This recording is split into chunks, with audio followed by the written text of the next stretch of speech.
Game Boy jump scare. Hey, it's Games Theater Studio, and this weekend I made a revelation, which I will discuss. First thing worth discussing is the fact that this video is labeled Backstage. A backstage video, if you are not sure, is my way of saying this is a video that I wanted to do, and I don't have anywhere to put it in a current GTS video. I know that I've only got one current GTS video at the moment, with a second one in the pipeline, but this doesn't fit in that second video, and I don't think it's going to fit in videos for a while. So Backstage is basically my way of doing a little yap session. It's unscripted. It's just something that I want to talk about, and I don't really mind the view count. I'm very endemic in terms of my view counts. I would rather them be naturally earned than SEO'd, as it were, right? And that's actually going to tie into today's topic. A lot about retro gaming and friction and the Game Boy Advance in the year of 2025. So as you can see here, I have a Glacier Game Boy Advance and a copy of Final Fantasy Tactics. Both are in excellent condition. And I purchased these at Classic Games Fest 2025. I was there all 3 days of the weekend. I had a blast, as always. I worked on a very special project with some friends of mine, which I cannot talk too much about right now, but trust me, when it's ready, I will discuss it. And it got me thinking about why I bought this. I was making lunch today and I was thinking, man, there's a story to this Game Boy Advance, isn't there? So as I'm driving to Austin, it's a couple hours of a drive for me. I do live in Texas, but I won't tell you which city because I value my privacy. I was listening to a video about why a games collector stopped emulating his games and why he started only playing the games that he physically had on hand. And the words that he said that really rang true to me was, he could have the entire SNES library at the click of a button, and he could play every game ever made for the SNES whenever he wants. But because he had that ability, he didn't play any of those games. And I got to thinking why that was. And ultimately the answer I could produce was, a file in a bin on your computer is not the same as holding the game in your hands. And that might seem like a small distinction, but I think it matters a lot. See, I'm somebody that I firmly believe that retro gaming and retro game collecting was just not for me. I respect people who do it. I think it's very valuable, especially in terms of archival, to have people who are collecting. But ultimately, it, to me, was not something I wanted to spend my money or time on, especially because I thought, well, I can just emulate everything on my Steam Deck, right? Well, that's the thing. I can emulate everything on my Steam Deck. I have EmuDeck set up. I've, legally secured my ROMs, if any lawyers are watching. And I never play them. I get hit with the same choice paralysis that I'm sure we all get looking at our Steam library and realizing that we have a lot of games that are available at the click of a button and we don't want to play any of them because we don't know what it is we even want. That is not a problem that I have with a Game Boy Advance right now. I own 2 games for it currently, and I'm not pressed. I went into this weekend with 2 things I wanted to purchase, one of which that was a surprise, again, related to the project I'm working on. The other being this copy of Splinter Cell Chaos Theory. So I was perusing YouTube, as I am known to do, and Critical Nobody's Splinter Cell retrospective video came up, and so I watched it because I was like, oh man, I love Splinter Cell. And the way that he talked about Chaos Theory made me realize I never even got past the first level of this game. There's no disc there because it's in my Xbox right now. So this was something I wanted to buy because it was on the cheaper side and it was probably going to be pretty easy to find. This was one of my secondary hunts. So to reiterate, I had no plans for a Game Boy Advance, right? But here we are. A guy who doesn't really believe in retro game collecting or playing, buying a Glacier Game Boy Advance, which, to be honest with you, this is not even the best Game Boy I could buy. It doesn't take a genius to look up and see that the SP and the Micro are superior models, at OEM status anyway. I mean, just the screen itself, even with full light, is difficult to see. The colors are going to get washed out.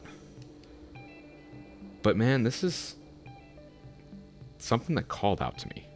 It's funny that we're talking about friction because I just went to start the game and it froze up while starting.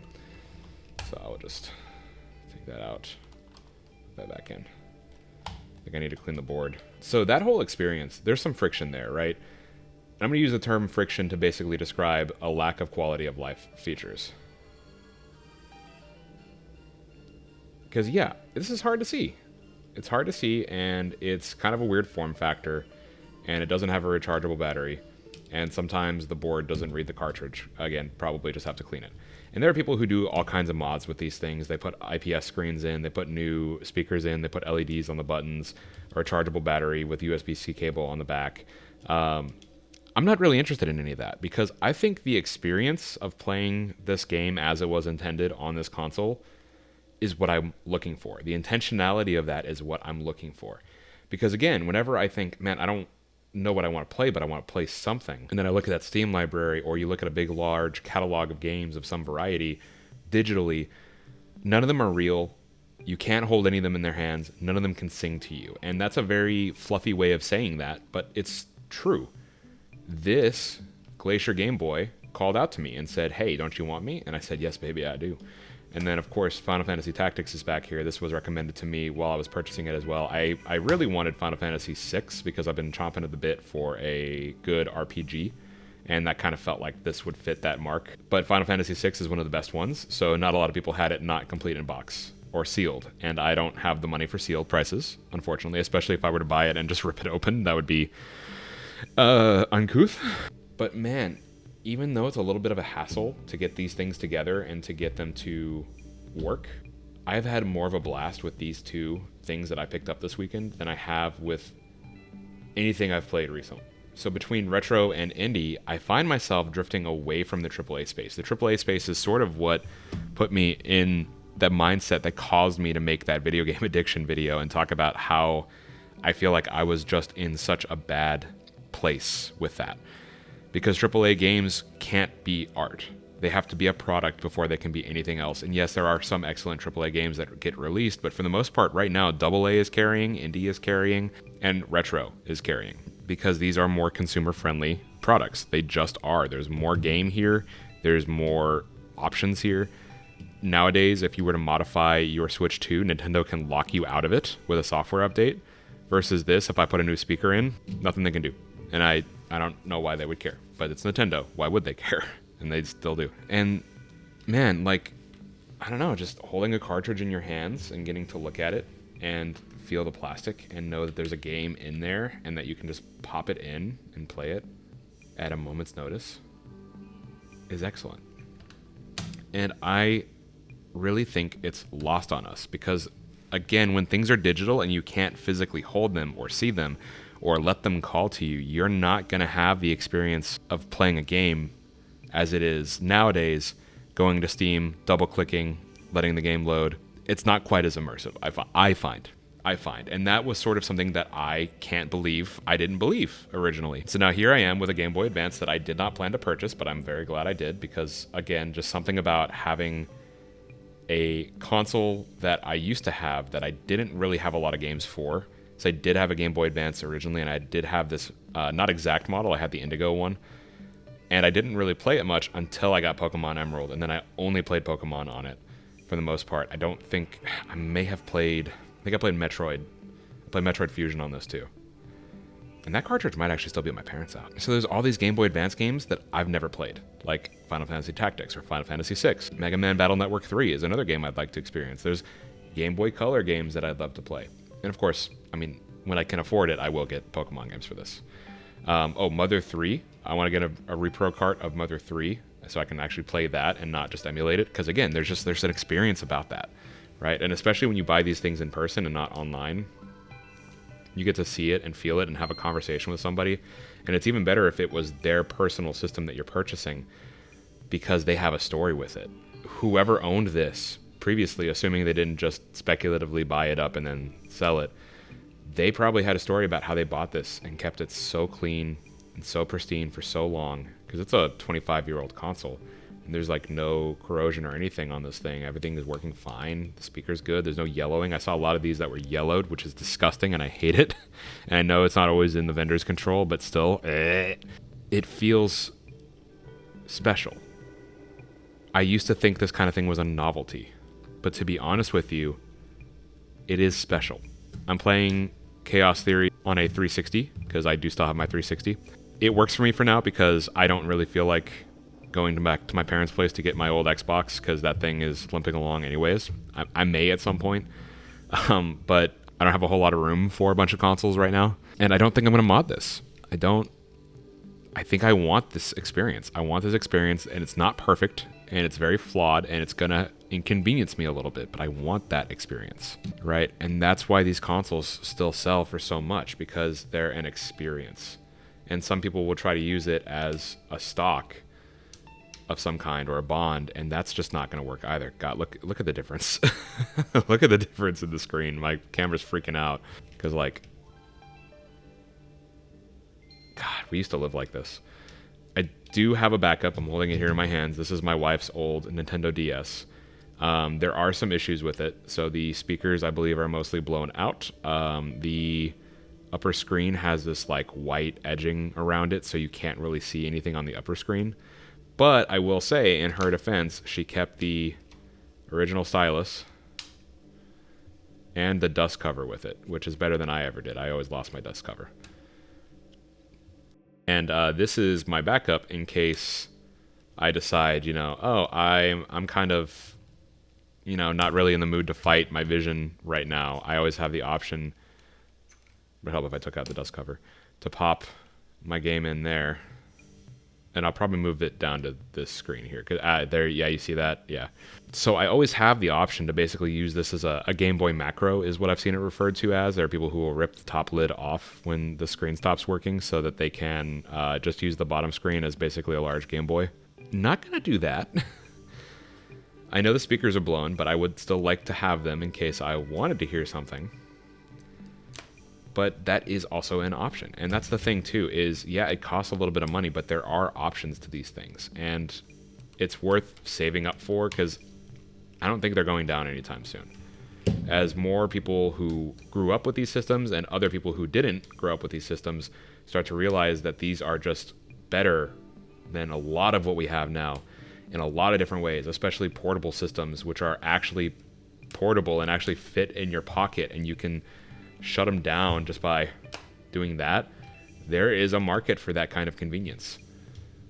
And I just don't think we see a lot of that. Another thing worth talking about while I'm thinking about it is R4 carts. So another thing I always thought of was, okay, so maybe you have the original hardware, but you don't need to buy the game constantly.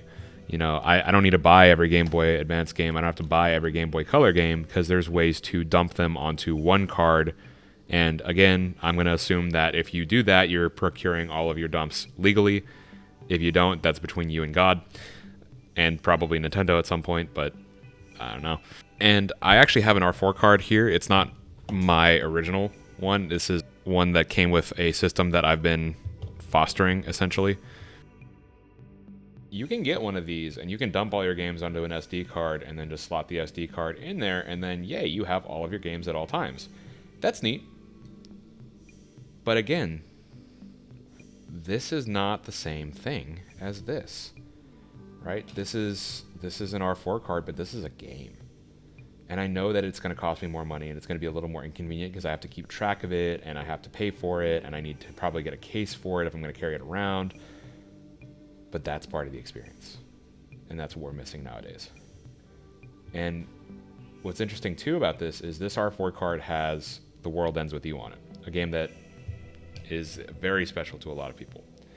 And I have it right here. It's missing its label, but don't worry. We know what it is. This was lended to me. This was lended to me by my friend Bruno.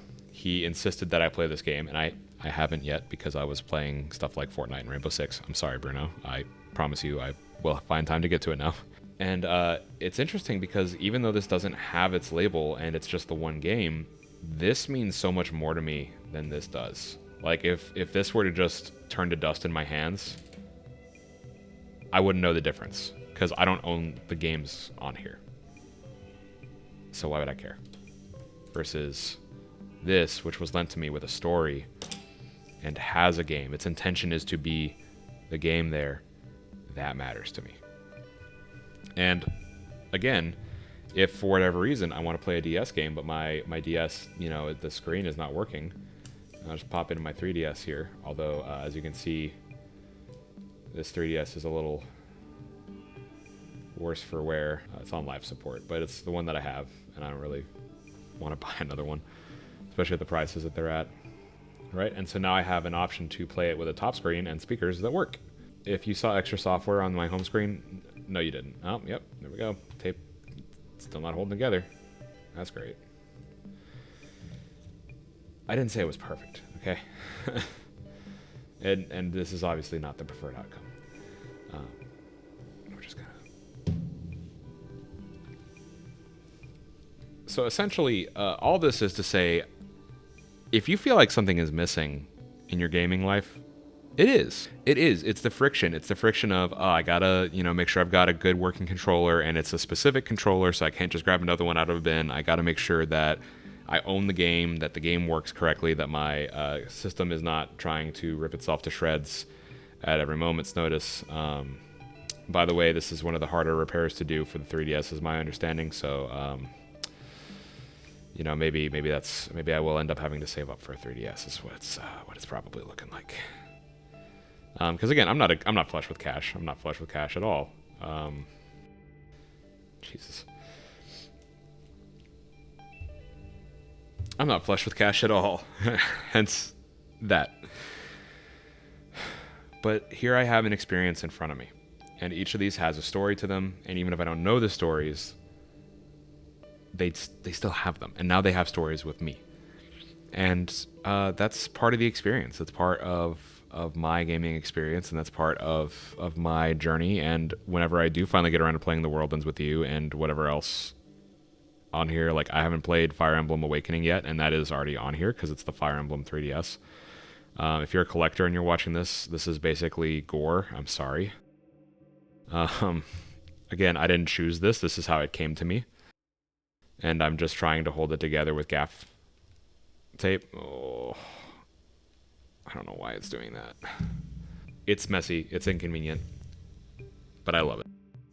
It's really made me think a lot more about how I'm approaching the hobby, the habit, how I'm being more intentional with what it is I buy, own, and sell.